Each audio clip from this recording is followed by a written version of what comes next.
What's Okay. going on, guys? It's Bryce again. Welcome to another episode of the Expedition to Try podcast, where I have no idea what I'm doing with my life, and I'm assuming a lot of you don't either. So we're going to try and figure it out together. Big month, big month ahead of us. 4 episodes with 3 people. And you're probably wondering, how the hell's that going to work, Bryce? 4 people, 3 episodes? That doesn't make, or other way around. 3 people, 4 episodes. How's that going to work?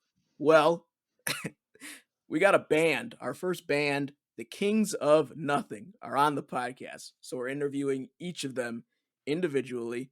Brandon's episode is already out. Today, we got the coolest member of the Kings of Nothing, Dan, the man Grogan, as I call him.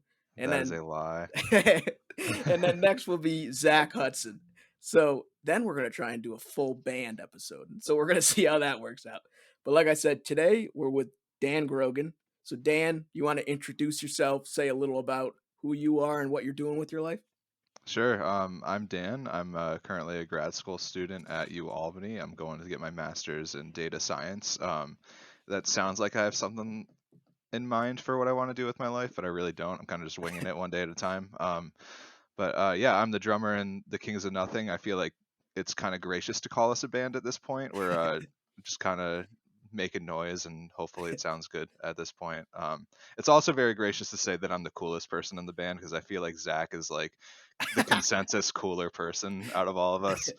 But yeah, It's so funny because, jokingly, I said the same thing for Brandon's episode. I'm going, I'm here with the coolest member, and he goes, "No, Zach's on tomorrow." I go, "Oh, I got confused."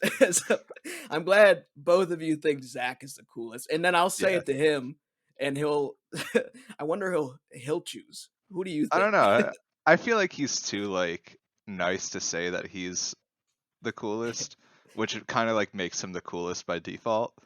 But like, yeah, he'll probably say someone like me or Brandon. I don't know. He'll probably give some bullshit answer about how we're all the coolest at the same time.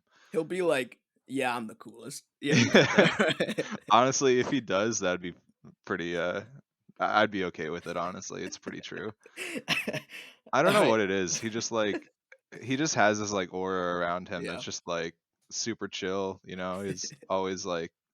I feel like he doesn't try to be cool, which makes him cool, and like you know, I feel whatever. like the guitarist of the band tends to be the coolest. Well, I don't know because I think drummers are pretty cool because I want to play drums. Uh huh. So there's just that like image in my mind, but the bassist is always the lamest because they don't do anything on stage. But you guys are different because Brandon's the bassist normally and he sings at the same time. So he tries, yes. yeah, he yells in the microphone. um, so before we get into like the music and stuff, how did you get into uh, data analysis, and how did you choose U Albany as your S- college? I kind of chose all of this in like the lamest way possible. I went to undergrad at Marist College for mathematics. It was a general math major, and then I did computer science and IT, two separate minors. And I was kind of just like I didn't really know what I wanted to do. I was thinking about maybe teaching math, but then that idea kind of just I don't know. Somewhere along the way, I was just like, I don't know if I can do this. Um, so I was working a job for like 2 years, and I just realized it was not doing anything with like what I had to or what I went to school for. So I was like, I'm gonna go to grad school. I'll figure something out. And then U Albany, I live in Guilderland, which is like right next door to Albany. So U Albany is 15-minute drive away. It was easy. It's cheap. So I was like, you know what? I'll go there. And I settled on data science just because it's like I don't know if you know too much about it, but it's like think of like a lot of computer algorithms that like have all this underlying math behind it that analyzes data in different ways, and like all different sets of data too. So not just like your typical like database with numbers, but like you can think of there's ways to represent data in like terms of a Facebook network of friends or something like Mm. that. Like it's kind of hard to visualize, but um, you can represent data all different way and all different ways, and there's all this underlying math behind it. So data science is like kind of a mix between math and computer science, which are the two things I really love. So um, I was just like, if seems like a good choice to go into it. The there's always like jobs for data scientists, Mhm. and it's a really good field. So the money aspect, the interest, I feel like that was just kind of a good blend of things for me, and that's why I chose it. But I'm just winging it. I really don't know what I want to do. Um, my plan is just eventually go and work in some city in some industry and like make money. That's all. Do you think you'll end up staying in Albany long term, or what do you think you'll do? Or do I you have no idea? I really have no clue. I think my like ideal goal is to leave as soon as I graduate, Mhm, because part of me is like sick of this place, but then at the same time, like I have Brandon and Zach here. I have a couple of other friends. mhm. I have like some attachments in terms of like places around here, but other than that, like I just want to, because all my friends are in like a cool city and like they all have like interesting things to visit. And Brandon probably has mentioned this to you before, but like Albany is kind of just like that city that like has everything that every other city has, and there's Yeah. like nothing unique to it. Uh-huh. Um, so I feel like if I had people like come visit me, it'd just be like, there's not too much. We go to this restaurant, we could go here and there, but like other than that, like we're just chilling. Like I want somewhere like interesting to go to, so I have like stuff to do with people. And um, yeah, I feel like Albany is cool. It was a cool place to grow up in. I feel like I need to experience something else for Mhm. my life. Yeah. Um, I feel that I see, we could talk about stuff like this just for a full episode, so we won't keep doing it for too long. But I feel very similarly. I think a lot of people do with mhm. it's hard with a hometown because you know everything that's there and it seems like there's not really anything special. Like I don't think Rochester's that special, but like people come to visit and they're like, "Oh, there's so much stuff to do here." And I'm like, I guess. I don't know." But like I don't see myself staying here long term, but I don't Yeah, know where I would go. I really just want to be near friends, like within an hour or two I feel drive. you. Uh that's the main priority.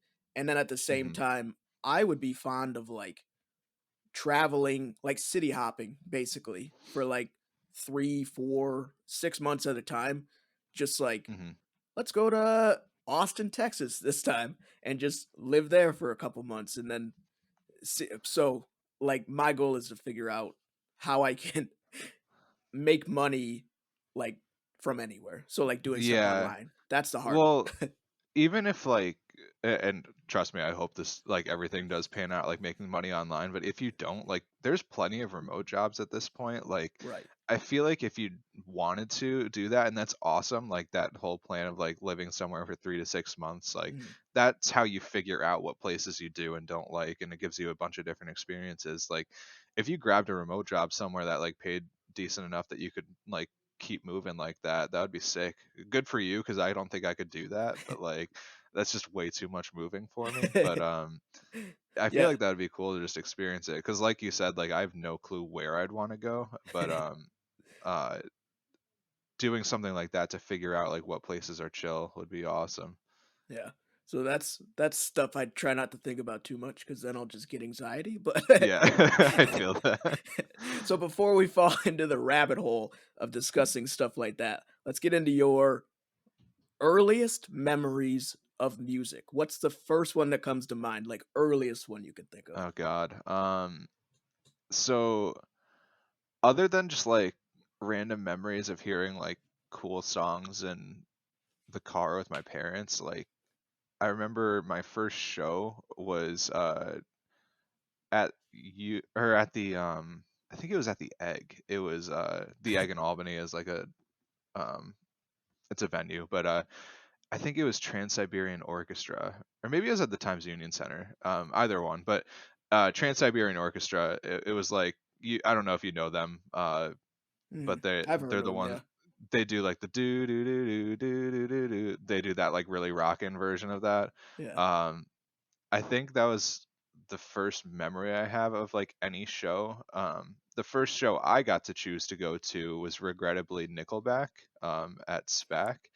I used to like them, and to be fair, their older stuff is good. I think their newer stuff is just the reason why people shit on them so much. But um, yeah, I went to that show for SPAC or at SPAC, and that was pretty fun at the time. But in terms of like playing music, my really earliest experiences were just like watching drum covers on YouTube and then like trying to play them on the drums once I got them. I actually played Rock Band a lot before that, and that's how I got into the drums. So I taught myself from Rock Band. Brandon told me a story yesterday on TKON's first album. I Yeah, don't you weren't there yet. And yeah, he played the drums solely on Rock Band and they just held the laptop up to the TV. yeah. Incredible. Yeah, every time they tell that story, I try to like make it clear that I was not part of the band at this time because I don't think I would ever do that. Um, but yeah, they did a full Rock Band album. I don't know how they did it honestly, because I think like in the practice thing, there's only like four set sounds you can do, and like it must. Actually haven't even listened to that album, so I couldn't tell you. But Yeah, I um, gotta listen to that one. yeah, I think that's Stick Figures with Guns, right? Yeah, yeah. Okay, I should know this. I don't. Um, Yeah, I just like I feel like if I did listen to that album, I'd get like so upset that Oh, I it'd be wasn't like yeah. doing it for them. Like, You all should remake just that album yeah, we'll see. with actual drums. No, Yeah. so how did drumming come about? Like, was there a moment where you saw a video and you're like, I could do that. I want to do that. Or like what how did that come about for you? So there's a lot of things that kind of culminated into me wanting to play drums. My dad has played guitar his whole life, and um, in that, it kind of made me want to be musical. Not necessarily a guitarist, because I feel like that's the easy answer is just like, oh, take after your dad, play guitar. But like, one, I tried when I was a kid and I wasn't like great at it. And two, you just like kind of want to branch off at some point, like Mhm. you want to kind of do your own thing. So um, partly it was that, and then in like 7th or 6th grade, I got Rock Band, and like really Rock Band was the thing that like kind of kick-started the whole desire to play drums, and like it was always the most fun instrument to me on there, and it's like the most applicable because like you're actually learning the muscle memory rather than like a guitar, you just have 5 buttons you're pressing and then it's stupid.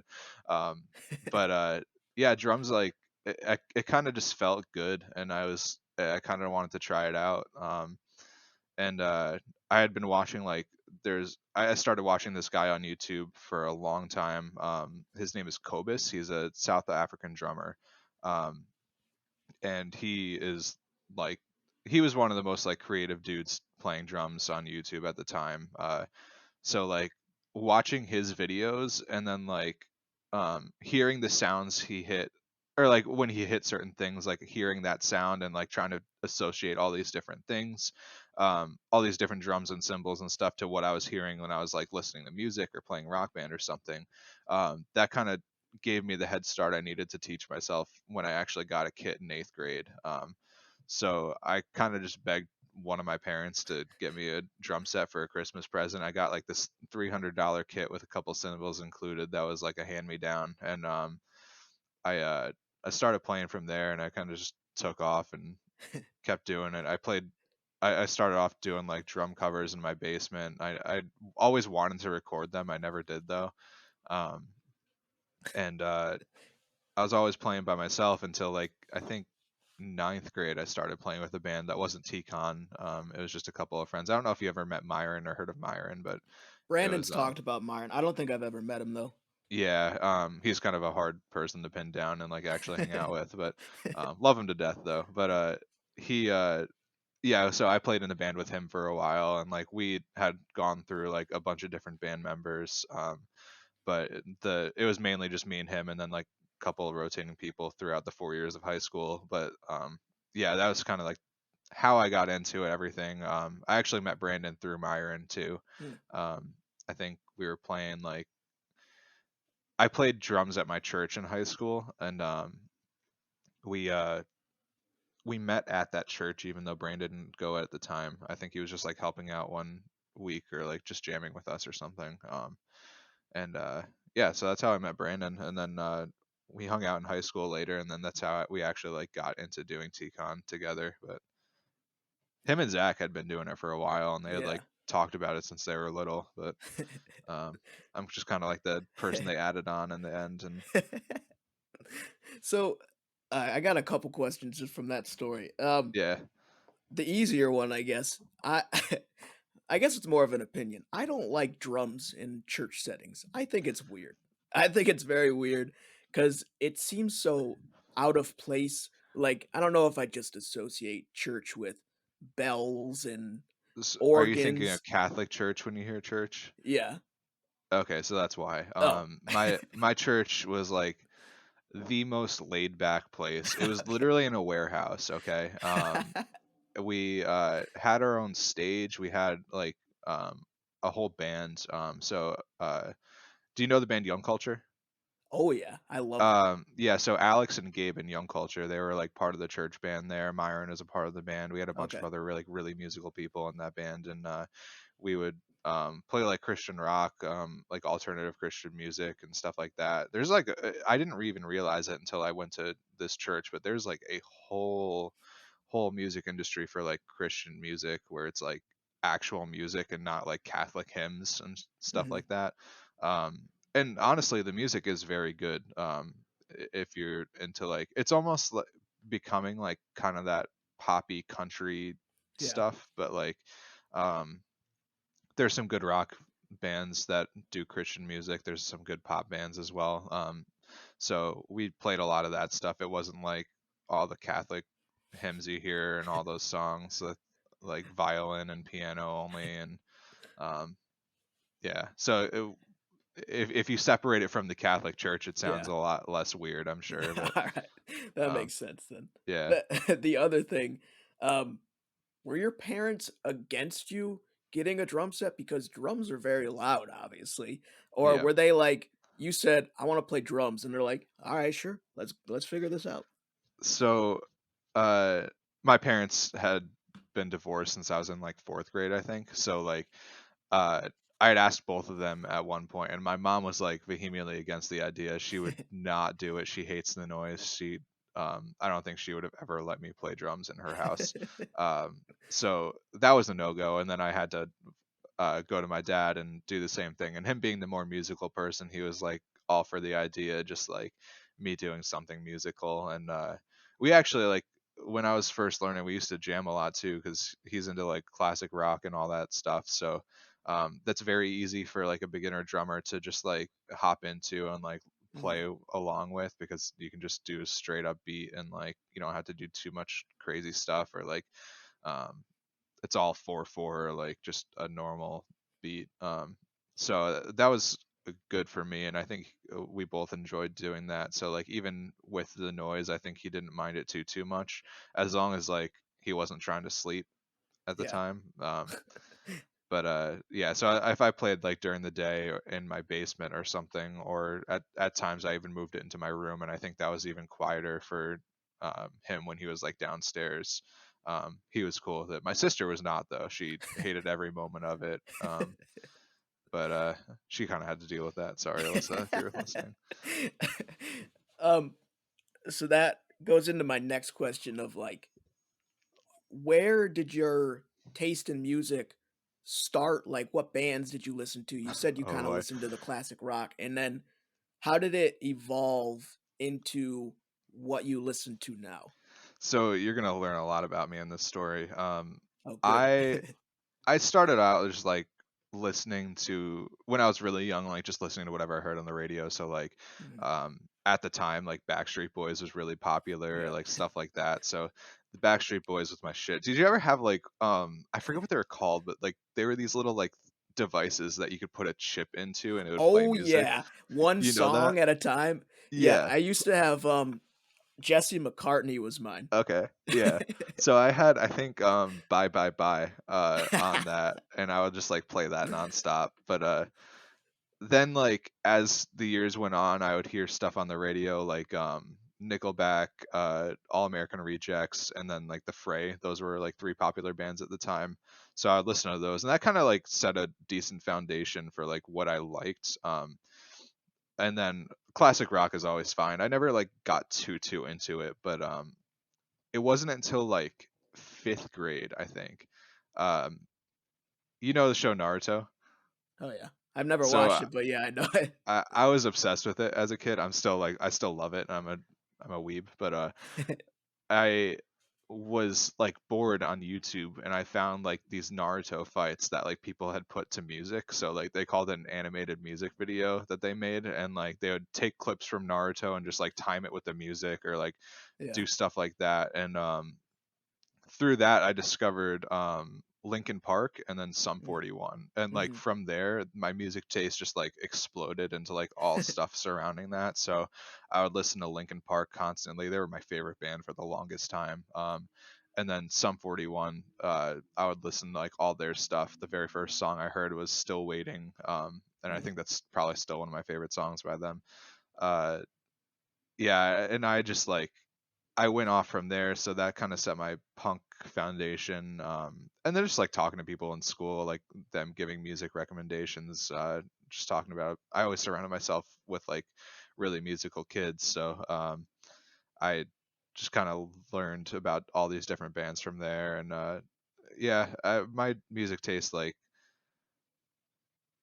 came from a weird place if you consider like Naruto music videos the place that they came from. But I feel like in general, like all these different bands I listen to are just from like talking to people and like hearing what they like. Do you can you think of one song that you would like kill to listen to for the first time again? Oh, this is gonna be like way out of left field. There's a band called Snarky Puppy. I don't know if you've heard of I've them. never heard of that. Okay, so they are a jazz fusion band. I've been like getting into like jazz lately. Me too, dude. I love some like calm, just instrumental jazz in the Yeah, background. that's how I get my work done. Like when I'm Yeah. doing homework, is like I'll put that stuff on. I can't have lyrics or I can't Mhm. have vocals if I'm listening to music because my brain is just like, oh, I gotta listen to what they're saying. I Like, gotta sing this song. yeah. So they're like this jazz fusion band. There's composed of like all of these amazing musicians. Larnell Lewis is the drummer in the band. He's kind of like a rotating drummer, but he's like the main drummer, I think. Um, he's become like one of my favorite drummers. Corey Davis, he's an amazing synth player. Or not synth, I'm sorry. He plays like keyboard and stuff like that. But so they have a song called Lingus. It's 10 minutes long. Um, but Corey Davis has a solo in it that's like incredible, and then Larnell Lewis. It's the whole song is in 5/4. I don't know if you know much about like time signatures. Absolutely Um, nothing. so like you know how like basically in each measure of a song that you're used to, it has 4 beats, right? Mhm, yeah. This one or 5/4 is 5 beats per measure. Um, so it sounds really weird, like if you're listening to it, because there's an extra beat that you're normally used to. Okay. But it's like as a drummer, I can't play that shit. Like I've never really tried. So if I practice it, I could. But like um, listening to it, it always blows my mind. And he just like stays so consistent in the stuff he's playing. He's jamming out on it. So the combination of his part in that song, or like his drums in that song, and then Corey Davis's solo, like if I could listen to that too again, or listen to that again for the first time, I think I would like that would probably be the best song to choose. Um, yeah. What about you? Do you have one in mind? Um, well, first of all, I just looked up Snarky Puppy, so I'm gonna listen to Lingus for the first Do time it. ever Do and it. fully involve myself into it. Yeah, it's um, so good. mine, oh jeez. See, what I tend to do is like I associate songs and like just albums in general with emotions and like times in my life. Yeah, So I I'm being drawn to like some Neck Deep song because Neck Deep is my favorite band. And nice. I just remember the first time I heard Neck Deep, Matt Folkerts showed me December, and he's like, "Yo, Great you song. like Yeah. Blink 182? Mark Hoppus is in this cover they or this song they did." And I'm like, "Really? All right, cool." And he put it on his speaker, and then he like went and showered and changed, and I was just sitting there like, "Oh man, this is so good." Yeah. And then from there, it like I listened to everything. So I feel like it would be a song like that from Neck Deep or something because I don't know. I rarely choose favorites for things, but like I can say wholeheartedly that Neck Deep is my favorite band. I so they've become one of my favorite pop punk bands. Their newest album, I don't know if you listen much of it, but it's like Oh yeah, fantastic. a lot. It's Yeah. their best stuff in my opinion. But I got spoiled. Or I had like the Mark Hoppus December version ruined for me just because I fell so much in love with the original version that like Hmm. if I listen to anything else, I kind of just like, it's not as good. Like I can't Yeah. do it. Like I have so many like you said, I associate like stuff with moments and emotions and stuff like that. So um I kind of have that with the original December, and anytime I listen to anything else that or any other version of it, I'm just like, oh, it's not as good. It doesn't Yeah. give me that same vibe. Because it is Um, really, it's really different because the original is acoustic, yeah, and it's much slower, and then they turn it into like a more rock version yeah, to for fit. sure. Yeah, so it's very different. I feel that. Yeah, they're a great band though. I really appreciate what they've done with their new album. It's kind of like different. It breaks the mold a little bit in that scene. They're always not afraid to like uh be a little weird with the lyrics and Mhm. like what's the chorus in low or no the verse in low life. I like some purple with my tangerine. Yeah. It's just like weird stuff like that. I love that. And then there's that one song I'm blanking on the name that like they just like completely don't rhyme in the chorus. Um, Sometimes I wonder that song. If life is a Sick sick joke, sick joke. joke. It's sick Yeah. joke. Yeah, they like Yeah, just that's a good don't one. rhyme at all, and it's just like it feels so jarring to listen to at first, but then once you listen to it over and over again, you're like, oh, this is so sick. So did you learn drums fully through YouTube videos, or did you have a teacher, or like how did you learn drums? I have never once taken a lesson. I wish I did, Ferris honestly. Bueller? Yeah. Not one lesson.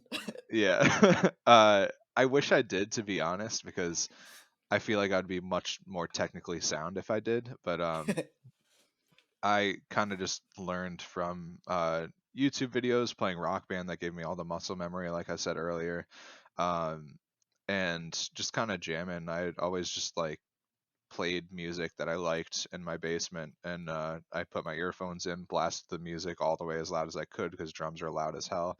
Um, and yeah, from there I just kind of like started playing stuff.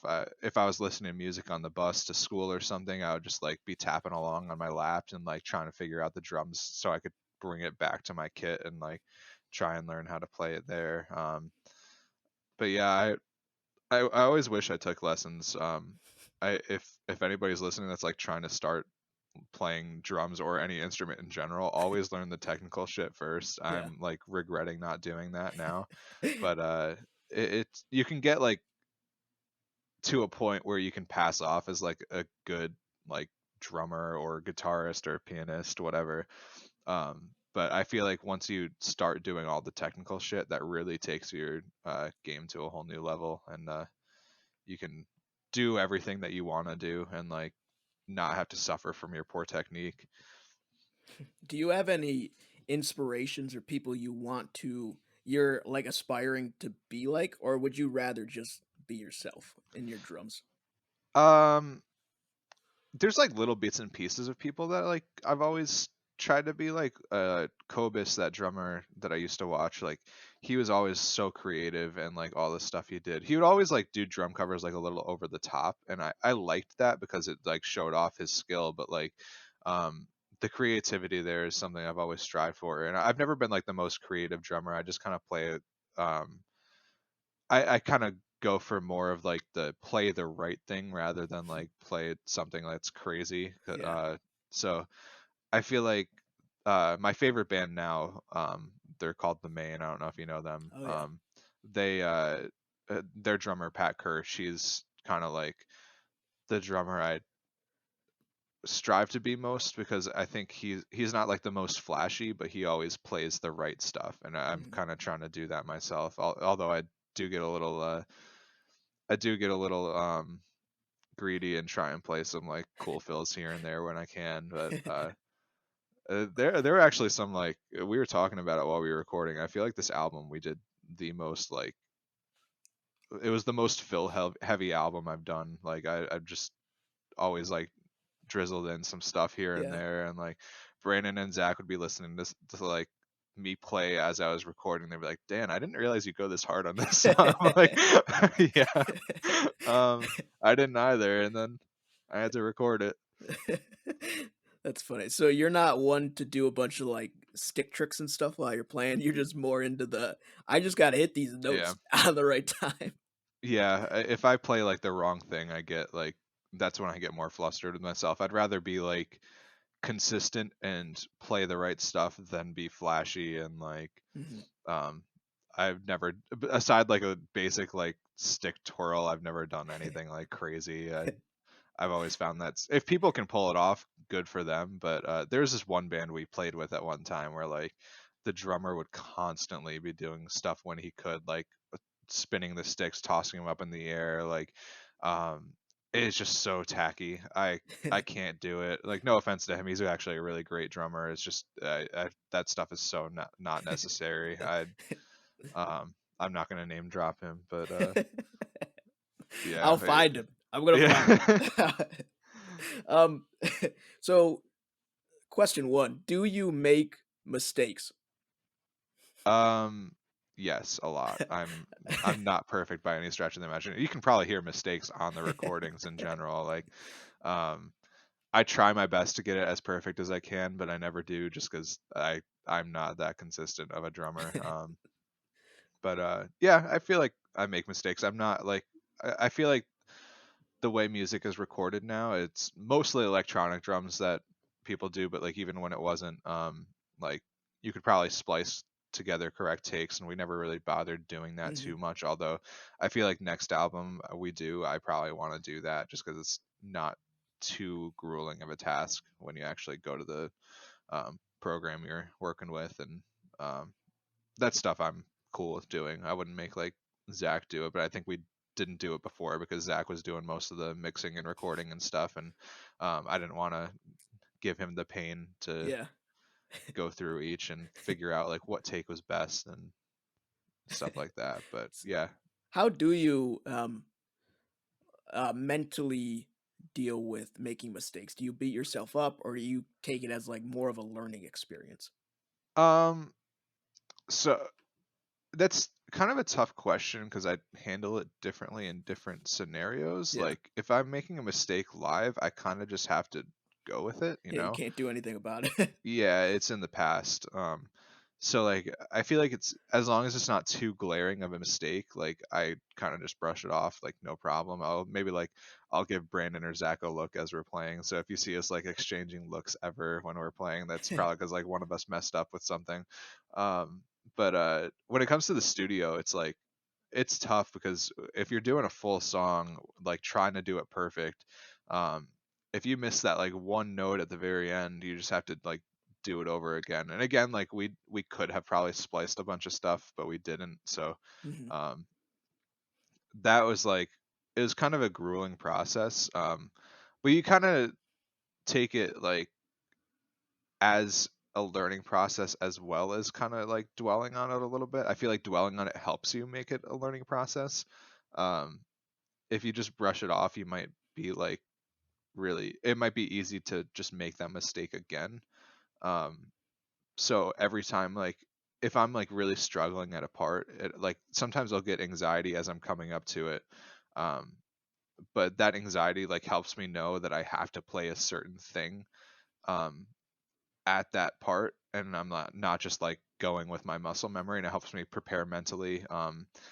Okay, you got to play this beat, you got to play this fill, this is how the fill is going to go, like um that helps me not mess up, and I can kind of make that a learning experience from that point. um but like it does suck at the same time, especially like some of the songs with I don't know, for instance. We had originally recorded that like a while ago, and I could just never, or we tried to, and I could not come up with a good part for it or a good recording of it Mhm. because I was messing up because it was still newish at the time, and it's a little bit of a faster song, and I don't get to play drums much on like my free time, so I don't have like the muscle built up for it. Um, so I would like wear myself out every single take, and if I was messing up a decent amount of times, like I'd just be gassed. my arms would be like on fire. So I uh, I would always like get pissed off because I couldn't finish it, even Yeah. though like I would get like so close. It would just be like something really small that I would mess up. Um, so that's frustrating. That gets really frustrating. But yeah, you kind of just gotta like prepare for it mentally, and like it's really easy to get lost and like just going with the flow while you're recording. You want to make sure you're like constantly thinking about like, oh, I gotta play this here, I gotta play this here, this leads into that, like what's going on here, stuff like that. So Mhm. um, it's a bit of mixed bag for that answer, but So, what are some of your goals for your own personal journey in music, both short and long term? um, I personally like I don't put much stake into. I just kind of want to enjoy it, honestly. Like I Mhm. don't have anywhere I want to be with it. If like I were ever in a band that were to take off, like cool, whatever. But like I'm not striving for that. I just kind of want to like enjoy it, make some good music. I love the writing process. I think that's the most fun I have with music. I've recently been getting into like recently as in like the past couple years, more like music theory and like learning how music actually works. And there's some really great YouTubers that have helped me a lot with that stuff. Adam Neely is one, Charles Cornell. They're both really informative musicians that are good for learning that stuff. But I've been diving into that, and I like learning about music, and I like taking those things I'm learning and applying it to the stuff that we're writing as a band. So like um I can't think of it. Oh yeah, just like something as simple as like me learning what a suspended chord is, and like saying we should throw one in to like I think Counting Sheep is the one that has a suspended chord. I could be wrong though, but yeah, just like stuff like that, like um cool new applications. I love doing that. And then I've also been trying to learn a little more of like other instruments too. So with the music theory, I want to actually learn like something that's melodic. So I've been playing a little bit of keyboard. I've been I haven't in a while, but I was picking up bass a little bit for a little just a tiny bit. And that stuff is really fun too, just because it gives me like a whole different side of music to work with rather than just drums, which are all rhythm and percussion and stuff like that. There's not really like a melodic side to it unless you get Mhm. into like symphonic band percussion stuff, which I never really did. So um, that's kind of yeah. My goal is really just to have fun and try and experiment with a bunch of different stuff. I've always Mhm. wanted to like um, write music, and it's a lot easier to do that when you have other musicians around you. But yeah, I had tried a bunch when I was younger, and like I would write lyrics and vocal parts, and I just like could not do anything in terms of guitar and bass and stuff like that. So um, I'm glad I'm at a point now where I can work with some people, and we can like take some stuff that I have written and apply it to the music. Like leaving and counting sheep, I wrote the vocals for, and me and Zach, while Brandon was at school in Binghamton, we had taken a couple songs on this album, and we had just come up with them from jamming. And like I had like input about the song structure for like the first time in a while, or like the chord structure and stuff like that, and for the first time ever actually. And it was just really cool to like take that knowledge and apply it to some of these songs. Mhm. So um, yeah, to answer your question though, I'm really just trying to have fun. That's all. Like that's all I care about. So, uh, do you think there would be a point in which, like, either TCON or some other opportunity came about that you would go into it full time and like go on tours and stuff?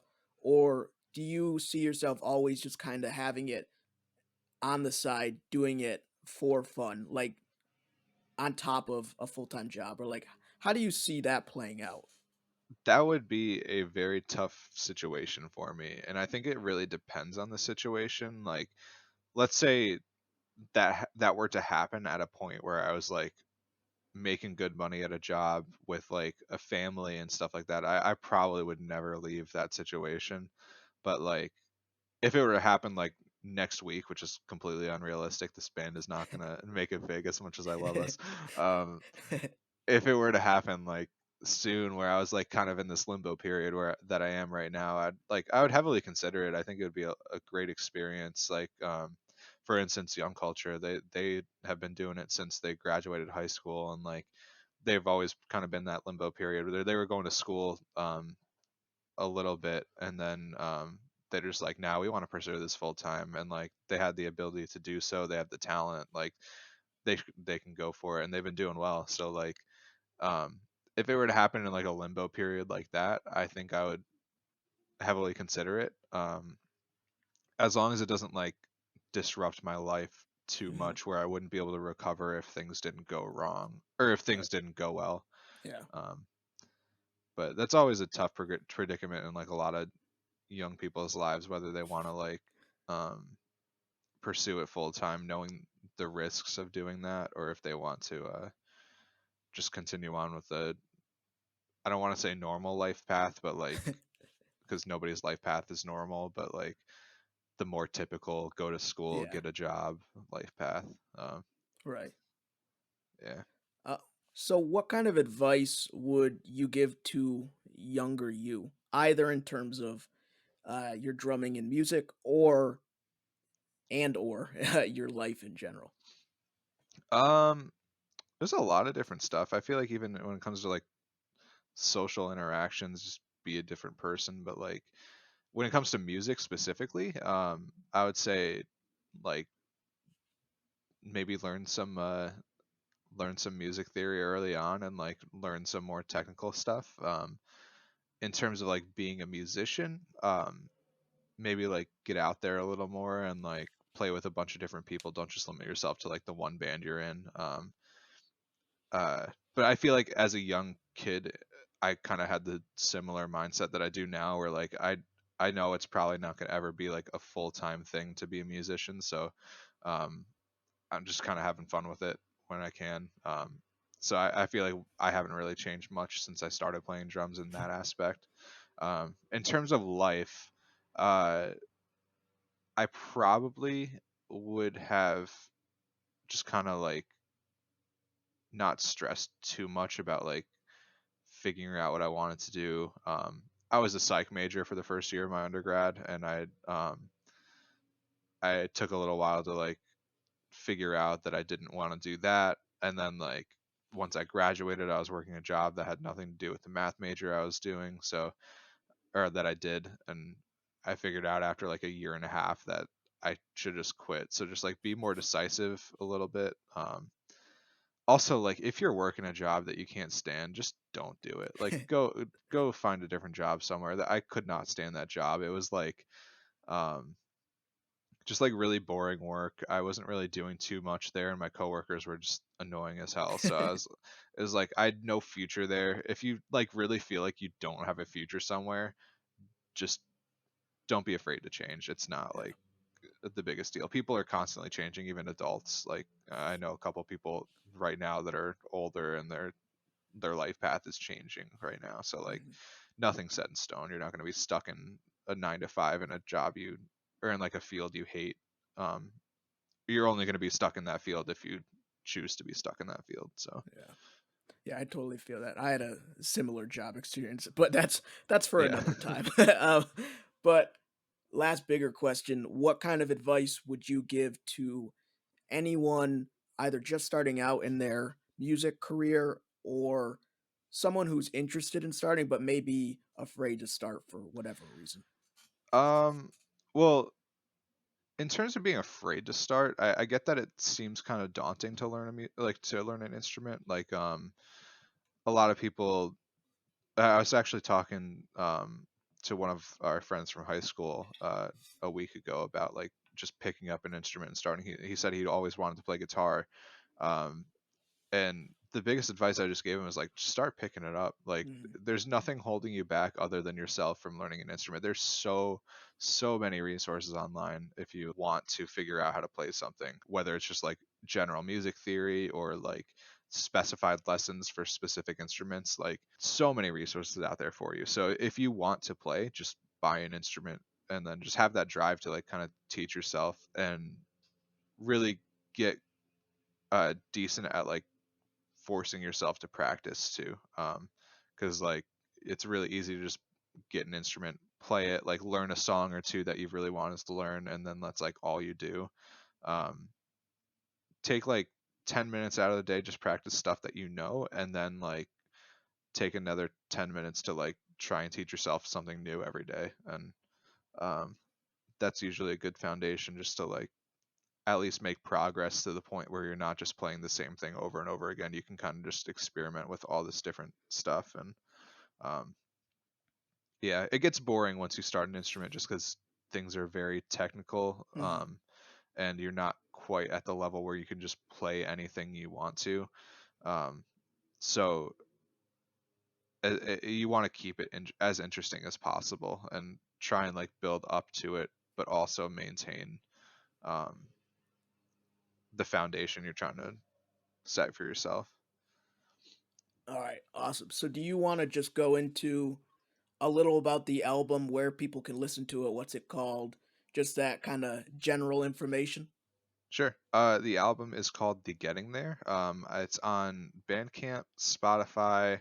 Um, I don't know if it's on. It should be on Apple Music as well. I could be wrong, but I'm sure Brandon has all these places. So if you didn't, if you want to know where to find it and you can't find it on your thing, just go to Brandon's podcast and or Brandon's episode, I should say, and listen to where he said it is. But yeah, album was fun. It's just kind of just our little adventure in the musical industry. We're not really, we're just looking to have fun with it. Mhm. It's been a lot of hard work. It's about 4 years in the making, 3 years in the making, since Brandon was away and we couldn't all be like together for most of that. But yeah, we've been working for a while. It'd definitely be cool if people checked it out. As much as I like to bash on it, I'm fairly proud of it. So yeah, check it out. If you have any specific song to listen to, we put out a single, I Don't Know. It's called I Don't Know, not I Don't Know It, but um, you could listen to that. My personal favorite on the album is Counting Sheep. I, I might be a little biased because I wrote the lyrics to it, but I think it's like a really fucking fun song. So um, yeah, check it out. Well, you know my favorite song ever is "Spit," and I Yeah, think you wrote that one too, didn't you? I did write the lyrics Yeah. to that one, yes, but that was our only song on that album where we like genuinely wrote it from scratch as a band. So Yeah. that's a special one as well. That's a song I would like to listen to for the first time again. I remember I saw that for the first time live in Albany. I saw you guys perform. Albany. I can't remember what venue you were at. It was just a small bar Was that that you guys were the playing at. low beat? I don't remember. Trent was still in the band. I know that. Oh wait, was it at so was the bar like was there a section in the back and Mm. then the okay, so that was uh oh, I forget the name of it. Something Parish House. It might have been just like Albany Parish House or something like that. Um that was our worst show ever. We always talk about it just cuz um the sound guy was like rushing us Yeah, and I remember yeah, we just could not get our stuff together at that point. So we played that. terribly, but it was a fun it's all an experience, you know. So where can people find you on social media if you want people to find you? If you want to follow my Twitter, I pretty much just tweet stupid stuff about just random thoughts I tweet or I think of or just sports in general. But at dgrogan 210 on Twitter.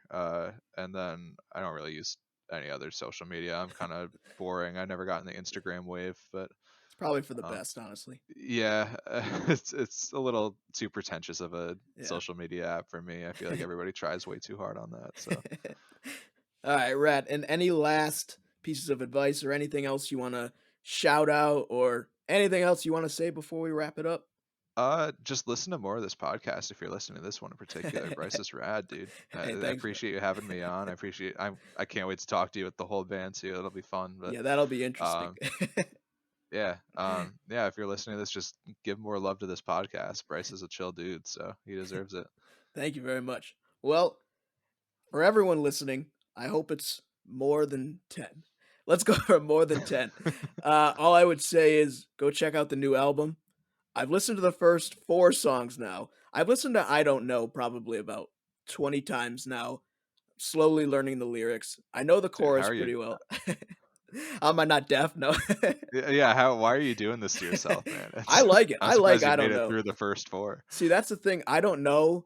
There's lines in the chorus that remind me of I know exactly what Brandon's writing about because I lived through the period of time that he's talking Yeah. about. So I just associate it with those memories, which they're not great memories, but Yeah. I don't know. I enjoy it. But yeah, Yeah. go check out the new album.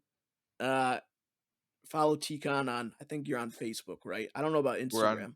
we're on Facebook, Twitter. I don't believe we have an Insta.